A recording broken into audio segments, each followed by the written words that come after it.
Hi, I'm the Space Quest historian. I don't play a lot of modern games these days, but I did pick up and play through Stray on the family's Nintendo Switch because, well, it's a kitty cat. Who's not gonna love a game about a cute little kitty cat? Well, turns out everyone else in my family thought the game was boring as shit and didn't pay it more than 5 minutes of attention, and they would in fact actively discourage me from regaling them with tales of my progress in what quickly became known as Daddy's Stupid Cat Game. But everyone else seems to like it. Other than the fact that you play as a cat, which was an instant selling point for me as I am unashamedly a cat person, the game quickly sank its claws into me because of its environmental storytelling. I'm not going to go over the story in detail here because Lord knows there's plenty of videos and articles about that already. The game was an absolute media darling upon its release because, well, the internet loves cats. So I'm going to assume that you've already played the game, and if you haven't already, then be aware there's going to be some major spoilers in this video. Part of the charm of this game is the gradual discovery of the mysteries of the world you inhabit, and that's something you definitely don't want ruined for you if you intend to play the game yourself. So there's your spoiler warning, kids. It may come as a surprise to you that I didn't really have a very good time with Stray. In fact, it left me feeling quite disappointed. And that disappointment is partly due to the fact that the world building and environmental storytelling is so amazing, but the game squanders this amazing opportunity to explore these facets of its world in any meaningful detail, opting instead to focus on a pretty tired and cliched story about a bunch of uninteresting characters rebelling against a cookie-cutter oppressive authority. And I know the themes of oppressive authorities and callous megacorporations are a staple of cyberpunk narratives, but they're a staple precisely because they're so overused. And Stray doesn't even attempt to do anything fresh or exciting with it. It's all textbook underground rebel faction longing for a better tomorrow bullshit that we've seen a million times, and the plot is so lazy it even has a box standard character sells out his friends for profit trope straight out of Orwell's 1984. Oh, and all the characters besides the kitty cat are robots living in a society modeled after their human masters who are all extinct, which I will admit on its surface is a fresh and novel concept. Why their first instinct after breaking their subservient automaton programming and gaining sentience was to carry on doing all the shitty things that humans were doing to each other instead of forming a society that doesn't uphold the deplorable traditions of class-based societal constructs is a question sadly left unanswered. And indeed, unanswered questions is the name of the game here. Well, the name is Stray, obviously, but you know what I mean. Anyway, I'm not saying a game should tie up all of its loose ends and explain every mystery and leave nothing up to interpretation because, of course, that would be stupid. The best stories always leave something to the imagination at the end, something to ponder that you can then speculate wildly about to other like-minded borderline obsessive nerds and catastrophically long-winded Reddit posts. And that's a good thing. What pisses me off about the story in Stray is that the bits they glossed over are the really interesting ones, and the bits they chose to focus their narrative on are the absolute least interesting. Let's stop beating around the bush and talk about the interesting bits. The moment this game had me hooked beyond the point of no return was when it started introducing these fleshy strands of living, breathing tissue that stretched across the buildings, covering the surface and walls of the structures like the entire population of the city just vomited out their intestines with abandon, with these tiny, brightly glowing egg-like nubs poking out of them, evoking you with an equal sense of absolute dread and wonder and enticing you with their mystery. I mean, this shit isn't right. It's not natural. And to the game's credit, they don't slap you in the face with it right away. It comes on gradually at first. You have to tilt your camera around to spot them during the initial stages, but once you get to the rooftops after piddling around the slums for an eternity and a half, suddenly the shit is everywhere. As are these little fucking abominations, but I'll get to them in a bit. As you progress in the game, you're then transported below the city into the sewer system, and this is where shit starts to get real. Now you're literally wading around in this shit like you're interloping inside the guts of a large organism, and it's legitimately terrifying because at this point, you know damn well this thing isn't friendly. It wants to kill you, but you have no choice other than to power through if you have any hope of ever making it out alive and getting back to where you belong. And it culminates in this absolutely astonishing set piece where you finally reach the core of this being, the inner sanctum from which this diseased monstrosity springs with these giant ominous eyeballs looking straight at you. You're just a tiny little kitty cat and this thing is absolutely massive, and it knows that all it has to do is just snap its gooey tentacles and snuff you out. This ticks nearly all of my boxes in terms of body horror and just straight up unimaginable terror, because we're told that this thing is actually a man-made bacteria that was designed to eat the trash and waste products that were piling up inside this hermetically sealed city. And much like the robot citizens and their society, it has evolved and mutated over the course of however many decades or centuries since humanity became extinct, to the point where it's now a sprawling, self-replicating organism. But unlike the robots, it only has one singular purpose: to eat, to consume, to eradicate until there is nothing left. You barely make it out of there by the skin of your adorable little feline teeth, thinking that this is going to be a major plot point going forward, but then the game just sort of forgets all about it from this point on. That's such a letdown because the thing it chooses to focus on from here until the end of the game is the aforementioned uninspired tale of robots rebelling against other robots, introducing a whole new group of antagonists in the form of these dull sentry robots that are nowhere near as interesting or as terrifying as the huge glob of sentient goo that's lurking beneath the city. And all the while, this little robot companion buzzes around you, serving a number of important functions, which include dumping plot points on you by discovering memories of its former life as a sentient meatbag, communicating with robot NPCs, and at one point becoming a weapon with which to combat these little annoying headcrab creatures spawned by the goo monster in the sewer. I swear I'll get back to these little fuckers in due time. He's also meant to be this huge plot point in his own right, given that he discovers he's effectively the last human being alive, albeit in robot form, which is an interesting and thought-provoking concept that, unfortunately, is also a huge letdown at the end. And my problem with this is that this dude's primary goal throughout the whole game is to open up the city and finally get to explore the outside world because he owes it to his family and all that, but in the final moments of the game, he ends up sacrificing himself instead because apparently there's no other way to hack this big old master computer than to repeatedly subject himself to massive electrical shocks. And at no point does he consider that he could simply upload himself back into the system, which is what he did in the first place to survive his otherwise unavoidable demise in meatbag form, and find some other way of continuing his existence, like perhaps re-uploading himself into one of the many discarded robot husks we've encountered along the way, rather than to zap himself into oblivion. It's one of those tug at your heartstring moments that are meant to carry this huge emotional weight, but it just falls flat on its face because there's an obvious way out of this that the story completely fails to take into account, which just makes the whole thing an entirely pointless act of emotional manipulation. Same goes for this other character, Clementine, who also pointlessly sacrifices herself so the cat can take the subway into the last part of the game, even though she had ample time to follow the cat and lock the door behind her because she sure as shit had plenty of time to give the cat a little pep talk before she hopped back into her scooter and fucked off like the dumbass she is. And let's not forget the minor but fairly obvious plot hole of why your little robot friend can instantly speak cat when it took him decades, if not centuries, to learn the robot's language while pissing around inside the network. What, was Cat Linguistics 101 a course he did on the side? But it's just one of those little things the game hopes you won't notice, and if you did, not think too much about, because good golly, how else are we supposed to have dialogue in this game? I mean, come on. But those are just little story details that bothered me along the way, and most of those could have been patched up with just a little bit of extra TLC in the writing department.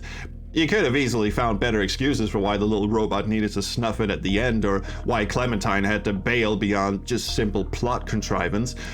Now, what's really disappointing to the point of being infuriating is that the developers evidently had all of this great material to work with. You know, the walled-off city, the robots imitating their extinct creators, the mutated goo monster running rampant beneath the city, the quest for escaping this permanently shrouded hellhole in the hopes of ever seeing daylight again, not to mention this unique method of exploration as seen through the eyes of a nimble little feline. But it feels like they had no idea what to actually do with it when the time came to actually construct a plot around it. I get the sense they must have had this enormous tome of backstory and lore worked out in immense detail, and then when the time came to actually hammer out the plot details, they looked at the clock and went, oh shit, we gotta get this done by lunchtime. Just throw something together quickly, we can always fix it later. And then they never did. Maybe they ran out of time or something. It really feels like the story could have used one or two more passes in the rewriting department to make it as satisfying as the obvious care and attention that went into building the world around it. But what really lets the game down, and my primary complaint about the game, are the actual game mechanics. Because this is a game. You know, games need to have, well, gameplay, and to put it mildly, the act of actually playing this game is an exercise in repeated frustrations, not just from a gameplay standpoint, but also on a conceptual level. So what starts out as basically a walking simulator with some light adventure gamey elements quickly devolve into a parade of tedious repetitive sections pulled straight from the classic books of late 90s action adventure games, and they can all piss right the fuck off. For the first few levels, you find yourself getting chased around by these little fucking head crabs who are fast and jumpy and can pounce on you at a moment's notice. And despite the designer's efforts to make your escape paths as linear as possible, the intricately designed level environments start to work against you and obscure that path, making it hard to successfully navigate without getting stuck on corners or missing a jump prompt in the heat of the moment unless you memorize that path. And that can take numerous attempts if you don't luck out and get it right on the first go. In fact, even when you're not getting chased, this game suffers from a bad case of where the fuck do you want me to go syndrome. The levels aren't badly designed. In fact, it's clear a lot of care and attention went into making a believable environment that connects in plausible ways and rewards exploration. There's no suspension of disbelief required here. Every platform you can jump on feels like an integrated part of the environment. It's not something that's simply been stuck to the side of the building because, video game. But much like a real cat, little kitty here is very picky about what he wants to jump on and what he doesn't. See, you can't just jump around whenever you feel like it. You have to align your sights and wait for a button prompt before you can jump onto something. And sometimes there isn't a good reason why Kitty doesn't want to climb this particular piece of scenery other than it just doesn't feel like it, even though it would totally help him get past an obstacle. But other times there are pointless objects in the scenery that you can jump on for absolutely no fucking reason, and thus you end up playing this weird guessing game of what the designers intend for you to do rather than give you the freedom to fully explore on your own. This isn't really a major issue in the quiet parts of the game like the slums, where you're not in any danger and you can hop around at your leisure and take in this gorgeous surrounding. And don't get me wrong, the game is nothing short of gorgeous even on the limited hardware of the Nintendo Switch. Well, the CAD model itself looks a bit rough, but on the whole they got away with a lot on a comparatively underperforming console. These areas are just incredibly satisfying to explore, and they're easily my favorite parts of the game. The finicky navigation issues become a major hassle though when the pace ramps up and you're scrambling trying to find a safe haven from these dogpiling little globs of sputum on legs, and you end up cursing this fucking bastard Moggy because he just won't fucking jump to safety. It doesn't help that even if just one of these little turds latch onto him, he won't jump at all, even if you're lined up perfectly with these finicky fucking jump prompts, as if getting nibbled on for even the briefest second causes him to lose all of his will to live and instead just succumb happily to sweet oblivion. At a later stage in the game, you're given the means to fight back, but in the lamest, absolutely most pathetic way. Your weapon is basically a flashlight with a UV bulb in it, and since these little snot globs are allergic to sunlight, any exposure to this flashlight would cause them to explode into a satisfying, mulchy cascade of pink guts. And while this sounds good in theory, of course there's a fucking drawback that comes with it, and that is that this flashlight overheats and burns out in mere seconds, forcing you to run away and wait for it to recharge. And Kitty may be nimble, but he's really fucking slow when it comes to turning around, and these little turds are really fast. So your best bet is to either put some serious distance between yourself and the swarm in pursuit, or hightail it down a corridor that's hopefully straight and very long and just get to grips with the backwards facing camera real goddamn quick. Pet peeve here. The distance these fuckers have to be from the UV flashlight also has to be super precise. If they're too far away, or crucially, too close, the flashlight just has no effect. The far away thing, okay, yeah, maybe I can understand, even though, it's a light, not a fucking laser beam. But the too close thing, that's just straight up bullshit. Also, the light itself emanates from your robot companion, and he would be able to perfectly track these creatures, sort of an auto-aimy kind of thing. Or even just aim the fucking thing downwards whenever these ambulatory shit stains get too close. No. If they get too close, he's just like, well, that's a you problem, you little shit. And once you're done getting gang-fucked by these little circling wannabes, who, by the way, are called fucking Zergs because it's not like anyone remembers what StarCraft is these days, the game throws a new enemy type at you, one that you can't defeat with a fucking flashlight, or indeed anything at your disposal. These robot sentries now become your major headache for the rest of the game, and when you can't defeat something, you know what else you can do? Sneak around them, of course. Good God, I fucking hate stealth sections. I've never heard anyone say, the game was alright, but the stealth sections really blew me away. Dude, unless you're Thief the Dark Project, you can fuck right off with your stealth sections. And once again, the cat's maneuverability, or lack thereof, bites you in the ass, because once you get caught in one of these searchlights and have to scramble to find a safe spot, you better hope you don't accidentally run headfirst into a corner or get stuck on a piece of the level geometry and have to slowly turn away to find a safe direction, because these things will be on your ass in close pursuit until you can find a safe hiding spot. That's what these cardboard boxes are for. They're strategically placed around the stealth areas to give you the opportunity to take cover where there might otherwise be none. Because these drones are so fucking stupid that even if you jump into a box while the thing is floating right on top of you and staring right at your furry ass, it will instantly forget all about you as soon as you jump in the box. Hell, I've even had one of them fire off several rounds at me that just ricocheted off the apparently impervious cardboard box because the game had now flagged the cat as safe. And the sentry just went, oh my god, he disappeared, he vanished into thin air. Oh, well, guess I'll give up then. You know, the illusion kinda comes crashing down a bit when all it takes to circumvent a drone's advanced motion tracking and lethal firepower is to just stick your head under a piece of cardboard. All of that is assuming, of course, that the cat feels like getting in the fucking box in the first place because, as previously mentioned, the jump prompt has to be on screen for it to work, and it's not like you have ample time to come to a stop and align the fucking camera just right when you're getting chased. I mean, more often than not, you'll just end up jumping onto a table or running around in a stupid circle instead of leaping into the bulletproof safety of cardboard, because nothing says fun like precision mechanics under intense pressure, am I right?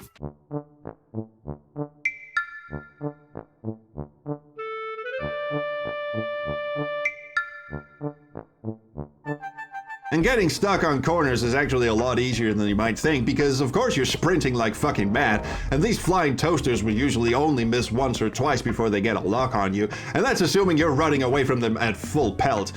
If there was a dedicated button for making Kitty do like a 180-degree turn, it wouldn't be so bad, but nah, he just does this awkward little glide across the wall, which I suppose is better than just banging his adorable little face into it and coming to a dead stop, but you still lose a shit ton of momentum, and that's usually more than enough time for these mechanical assholes to catch up to you and shove a laser blast up your ass. And what happens is you end up having to start these sections over and over again, at which point they stop being tense and just become frustrating and tedious. Stealth sections in general are just the laziest of lazy gameplay mechanics, created solely to artificially pad out the length of a game. It's right up there with escort missions and sliding tile puzzles and crate pushing puzzles and switch flipping puzzles and pressure plate puzzles. And shit, wouldn't you know it, the hits keep on coming. While the game doesn't go for a full deck and spares us the indignities of escorts and sliding tiles and rectangular redecorating, it does go for a cool hat trick and has you do a bunch of switch flipping and a single but absolutely confounding pressure plate puzzle. Okay, first of all, flipping switches is just another overused lazy mechanic for when you as the designer can't think of a better way for the player to progress beyond an area that's locked off, and it boggles my fucking mind why this game in particular has so many switch flipping puzzles, because they could have easily gone for something a bit more clever. I mean, the game already has a fully functional inventory mechanic that could be used for puzzle solving. I'm not saying it would need to go into like full tilt point and click moon logic stuff. I don't want to take away what this game is obviously going for and turn it into something else. It is fundamentally an exploration game. It's not a traditional adventure game, and I get that. I'm just saying, you already had the whole business of distracting a shopkeeper so you can steal an item in his store. It's not like continuing this run of simple adventure game design would have cost you anything. Flipping a switch to unlock a door is just the simplest, most unimaginative quote-unquote puzzle there is.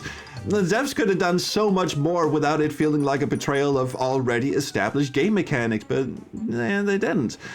But the pressure plate puzzle just takes the fucking cake. It's not confounding from a mechanical standpoint because it is dead simple to solve, as are all bullshit pressure plate puzzles, because they are by design and invariably just creatively bankrupt game padding. But no, instead, this one stands out for not only being glaring in its complete lack of ingenuity like its switch flipping cousins, but also because it doesn't make any fucking sense in terms of the world you inhabit.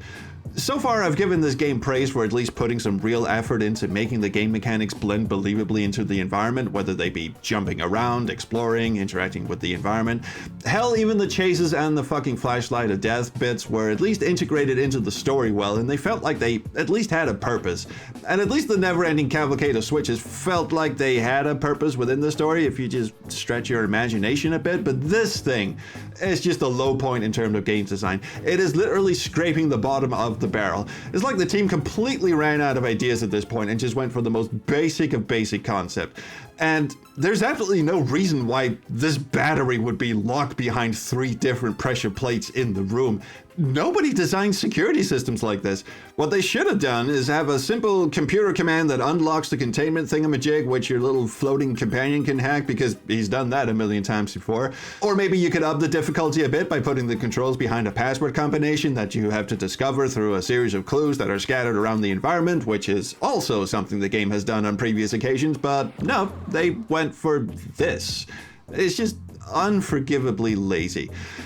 It may sound like I'm nitpicking and being unnecessarily harsh on the game, but I'm fucking serious. This isn't my usual, hey, let's do a sarcastic, angry YouTuber review and watch all the fanboys get their tits in a twist kind of fare. I'm 100% fucking serious on this. Everyone seems so hung up on how cute the cat is and how precious the little hovering spit bubble with a flashlight is and how all the robots are just so adorable because they're like humans but they have cute LCD screens instead of faces. So they're willing to forgive or not even acknowledge the fact that the game itself just isn't very fun to play. And what really fucks me off is that over and over again, we hear that the point-and-click adventure game genre is bereft of ideas, it's stale, it's unimaginative, it hasn't evolved, it hasn't gotten with the times, and then along comes a game like Stray that gets lumped into the adventure game genre, which not only pulls out every tired cliche game mechanic lifted straight from the halcyon days of Lara Croft's first tit-swinging adventures back in 1996, but it does absolutely nothing to innovate these mechanics or make them feel fresh, and no one bats a fucking eye. If anything, this game feels stale and old-fashioned, despite an amazing premise and a gobsmackingly beautiful presentation, which seems to have blinded everyone from the fact that the game just sucks. Not because it isn't adorable or beautiful or has an interesting world to explore, because it has all those things in overabundance, but because the developers focused so much on making the presentation and world building stand out that they forgot they were also making a fucking game. Point-and-click adventure games at least have variety in terms of puzzle design and sometimes even fresh reimaginings of the tried-and-true adventure game conventions, like how Lamplight City did away with the inventory altogether and had no dead ends or fail states whatsoever, or like how Unavowed let you pick between characters that you wanted to bring into any given situation, which then significantly alters the puzzles of that section. I mean, I don't want to shit on this game because it had so much going for it. I was genuinely hooked for the first few levels of the game. I was thinking this is going to be the best thing ever. And that's what's so disappointing about it. I really wanted it to succeed, and it felt like it was going to be one of those outstanding games that truly lived up to all its hype. And it sure shit felt like that for a long time. This game is one of the best lead-ups and introductions into a world that I've ever seen. It lured me in with this enticing premise and fresh perspective, only to grind me down with tedium and frustration, leading to a boring and uninspiring climax which has the one saving grace of being nothing short of earth-shatteringly beautiful to behold. They had the recipe to do something truly outstanding here, and that's ultimately what's so frustrating about it. And I just had to get all of that off my chest because, as I said, I don't play a lot of modern games and I don't cover many modern games on this channel. I wasn't even playing Stray because I wanted to do a video on it. I just wanted to play it because it looks great and I'd heard so many good things about it, and I don't know, maybe I just had my expectations set too high or something, but it really felt like the devs had this great idea, and when it came time to actually design a game around it, they just absolutely ran out of imagination and slapped something together that in no way lives up to the expectations of that idea.